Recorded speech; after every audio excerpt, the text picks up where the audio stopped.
যুক্তরাষ্ট্রের ক্রমবর্ধমান চাপ সত্ত্বেও ট্রাম্পের প্রস্তাবে রাজি হবে না ইরান। যুক্তরাষ্ট্র ইরান টানাপোড়েন প্রতিনিয়ত রূপ নিচ্ছে নতুন মাত্রায়। একদিকে চলছে আলোচনা, অন্যদিকে যুদ্ধের প্রস্তুতি। শেষ পর্যন্ত কোন পথে যাবে পরিস্থিতি? আলোচনা আলোর মুখ না দেখলে তাহলে কি যুদ্ধই হবে অনিবার্য পরিণতি?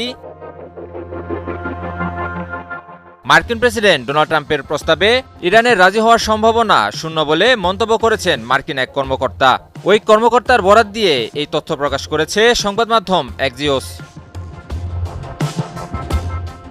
আরেক কর্মকর্তার বরাত দিয়ে অ্যাক্সিওস তাদের প্রতিবেদনে বলেছে, যুক্তরাষ্ট্রের বিশেষ দূত স্টিভ উইটকফ ও জ্যারেড কুশনার ট্রাম্পকে জানান যে ইতিহাস বলছে তেহরানের সঙ্গে একটি ভালো চুক্তিতে পৌঁছানো কঠিন। এর আগে ওয়াশিংটন ডিসিতে ইসরায়েলি প্রধানমন্ত্রী বেনিয়ামিন নেতানিয়াহু ট্রাম্পকে একই কথা বলেন। তিনি ট্রাম্পকে জানান, ইরানের সঙ্গে ভালো একটি চুক্তি সম্পন্ন করা অসম্ভব। নেতানিয়াহু দাবি করেন, যদি চুক্তি হয়েও যায় ইরান এই চুক্তি মেনে চলবে না।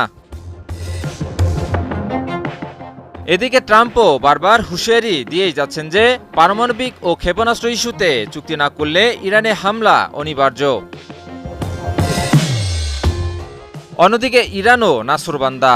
ইরান সাফ জানিয়ে দিয়েছে দেশটি আলোচনায় প্রস্তুত, তবে অবশ্যই তা হতে হবে ন্যায্যতার ভিত্তিতে, অর্থাৎ কোনো ধরনের জবরদস্তিমূলক চুক্তি মেনে নেবে না ইরান। এছাড়াও যে কোনো আগ্রাসনের কঠোর ও সমুচিত জবাব দেওয়ার হুঁশিয়ারিও আগেভাগে দিয়ে রেখেছে ইরান। এমন পরিস্থিতির মধ্যে চাঞ্চল্যকর প্রতিবেদন প্রকাশ করেছে বার্তা সংস্থা রয়টার্স। প্রতিবেদনে বলা হয়, ইরানে সম্ভাব্য কয়েক সপ্তাহব্যাপী অভিযান চালানোর জন্য প্রস্তুতি নিচ্ছে মার্কিন বাহিনী। প্রেসিডেন্ট ডোনাল্ড ট্রাম্প হামলা নির্দেশ দেওয়া মাত্রই মার্কিন বাহিনী অভিযান শুরু করবে। নাম প্রকাশে অনিচ্ছুক দুইজন মার্কিন কর্মকর্তা রয়টার্সকে এসব তথ্য জানান। তবে কি পরিস্থিতি যুদ্ধের দিকে এগোচ্ছে? ইরানের পারমাণবিক কর্মসূচি নিয়ে চুক্তিতে পৌঁছাতে গত কয়েকদিন আগে ওমানে ইরানি প্রতিনিধিদের সাথে পরোক্ষ আলোচনায় বসে মার্কিন প্রতিনিধি দল।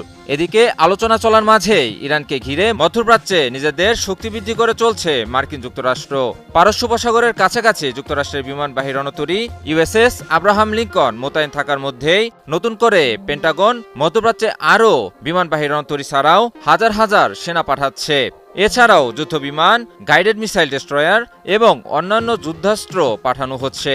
তবে কি এসবই যুদ্ধের প্রস্তুতির ইঙ্গিত? ইরানের সম্ভাব্য মার্কিন অভিযানের প্রস্তুতি নিয়ে প্রশ্ন করা হলে হোয়াইট হাউসের মুখপাত্র আনাকিলি বলেন, তেহরানের জন্য প্রেসিডেন্ট ট্রাম্পের কাছে সব অপশন হাতে আছে, অর্থাৎ ইরান আলোচনায় সম্মত না হলে সামরিক পদক্ষেপ নেয়ার পথও খোলা রাখছে যুক্তরাষ্ট্র। কূটনীতির টেবিল এখনও খোলা, তবে যুদ্ধের প্রস্তুতির ইঙ্গিতও স্পষ্ট। ওয়াশিংটন ও তেহরানের এই টানাপোড়েন শেষ পর্যন্ত সমঝোতায় গড়াবে নাকি মধ্যপ্রাচ্য আবারও নতুন সংঘাতের দিকে এগোবে, সেটাই এখন বিশ্ব রাজনীতির সবচেয়ে বড় প্রশ্ন।